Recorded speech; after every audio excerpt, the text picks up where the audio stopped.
Shalom semuanya. Kali ini kita akan berbicara tentang kitab Habakuk. Kita langsung saja ya. Kita lihat kitab Habakuk.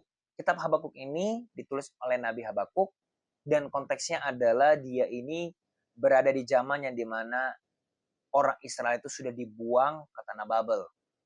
Nah, jadi ketika teman-teman baca nanti kitab-kitab ini, dan salah satu adalah kitab Habakuk ini menulis tentang antara keluhan dia dengan jawaban Tuhan. Nah, jadi makanya kalau teman-teman baca itu kelihatannya kayak pesimis banget gitu loh Nabi Habakuk ini. Kenapa ya? Tapi kita perlu tahu bahwa kitab Habakuk ini ditulis itu untuk apa sih? Agar kita bisa mengerti maksud dari nabi ini. Nah, untuk apa kita membaca kitab Habakuk ini? Agar memberikan kepada kita rasa aman bahwa Tuhan tetap pegang kendali saat kita tidak mengerti.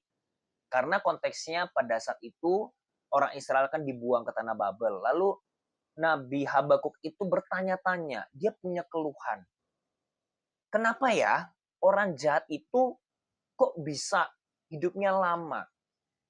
Karena pada saat itu kan Babel itu adalah kota atau kerajaan yang sangat-sangat luar biasa. Tetapi evilnya juga bukan main. Orang ini jahat sekali. Nebukadnezar itu salah satu raja yang bisa dibilang itu jahat. Tapi jahatnya di sini bukan dia seperti Fir'aun dan lain-lain ya, tapi dia itu lebih kepada kesombongan.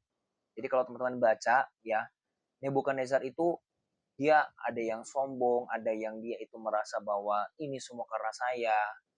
Apalagi dia itu melakukan sesuatu hal yang tidak baik kepada orang Israel karena Israel dibuangkan ke tanah Babel. Nah, jadi Habakuk itu bertanya gitu loh, kenapa ya kok bisa begini? Kok Tuhan kayaknya raja segala raja? Kan Tuhan raja segala raja nih. Tapi kok kayaknya diem aja gitu, diem-diem baik. Kenapa?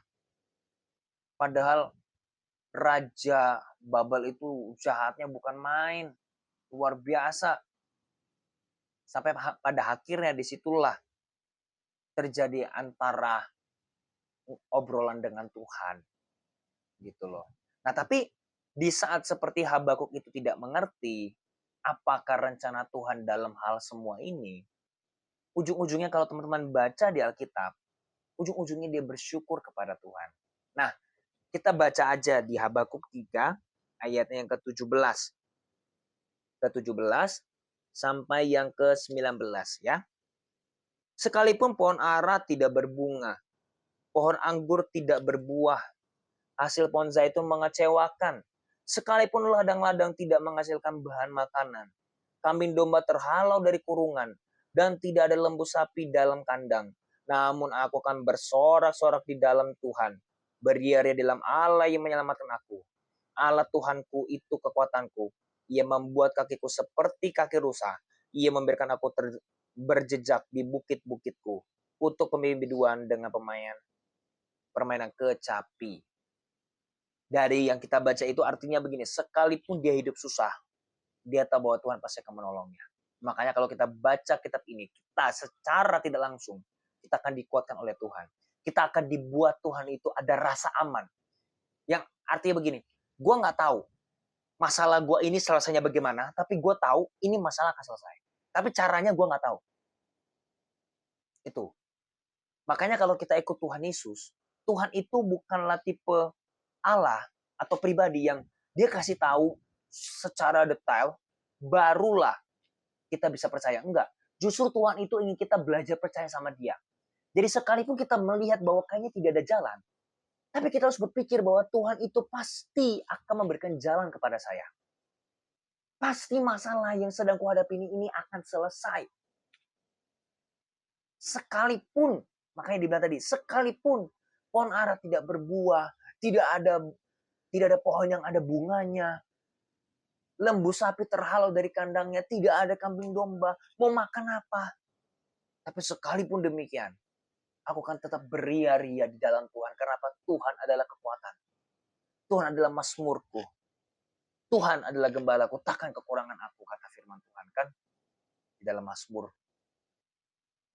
Jadi kalau kita baca kitab kitab Habakuk ini, kita akan melihat bahwa masalah kita pasti akan Tuhan selesaikan. Sekalipun kita nggak tahu caranya. Saya nggak tahu loh, kamu punya masalah itu bagaimana. Tapi yang saya bisa janji sama teman-teman adalah pasti masalah mau akan selesai. Tapi pertanyaannya, bagaimana cara penyelesaiannya itu tergantung dari teman-teman. Bagaimana cara mengambil keputusan. Makanya jangan sampai salah mengambil keputusan. Sama seperti cerita di Simpson, ya kan? Simpson itu memang Tuhan mengutus dia supaya mencari gara-gara sama orang Filistin karena orang Filistin menjajah Israel. Tapi untuk membuat mencari gara-gara itu tergantung pilihannya Simpson. Tetap bukan berarti Tuhan men-setting otomatis langsung Simpson akan begitu. Tetapi tetap Simpson itu punya kehendak. Simpson punya yang namanya hati. Yang dimana dia akan menentukan jalannya sendiri. Makanya ketika dia matanya buta, ketika dia akhirnya tergoda oleh wanita, itu bukan berarti Tuhan sengaja supaya dia jatuh dalam dosa wanita itu. Tetapi karena Simpson lah yang mau mengambil keputusan itu. Tetapi inilah ajaibnya Tuhan. Sekalipun, nah ini seperti ayatnya yang kita baca tadi. Sekalipun Simpson salah, sekalipun jalan Simpson diambil salah, tapi firman Tuhan tidak pernah salah. Janji Tuhan tidak pernah salah. Ujung-ujungnya pun akhirnya Tuhan yang memberikan kemenangan kepada Simpson. Karena ketika matanya sudah dibutakan dua, dia berhasil membunuh banyak orang Filistin. Bahkan Alkitab mencatat lebih daripada dia semasa hidupnya. Artinya firman Tuhan tetap terjadi. Begitu juga dalam kehidupan kita. Kalau masalah kita sedang banyak, masalah kita sedang pusing, mau inilah, mau itulah, ingatkan dalam hatimu, baca kitab Habakuk. Saya sarankan kalau kamu yang lagi bingung, maksud Tuhan apa, baca kitab Habakuk. Karena kalau teman-teman baca kitab Habakuk, teman-teman akan tahu maksud Tuhan itu apa. Teman-teman, setidaknya teman-teman tahu ada rasa aman. Sekalipun saya nggak mengerti caranya, sekalipun saya bingung bagaimana masalah ini, masalah utang lah, masalah saya dengan pacar saya, masalah rumah tangga lah, masalah pekerjaan lah. Yang jelas pasti akan selesai bersama dengan Tuhan Yesus. Saya yang belum tahu caranya, tapi saya tahu Tuhan akan kasih tahu caranya. Lewat dari kehidupan sehari-hari. Itulah mental orang Kristen kalau orang yang membaca kitab Habakuk. Makanya jangan sampai teman-teman nggak baca kitab Habakuk ya. Jangan dilewatin. Karena kitab ini luar biasa banget. Ya, saya berharap, saya berdoa dalam nama Yesus.